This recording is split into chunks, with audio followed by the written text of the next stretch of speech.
Ever dreamt of a paradise with a twist? Say hello to Relaxaway Half Moon Cay.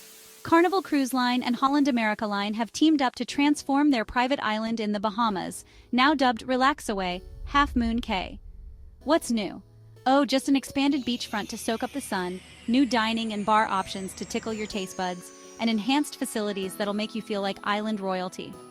The north side of the island is getting a shiny new pier for those massive XL-class ships, 2 new lunch spots, and island-themed bars to keep the good vibes flowing.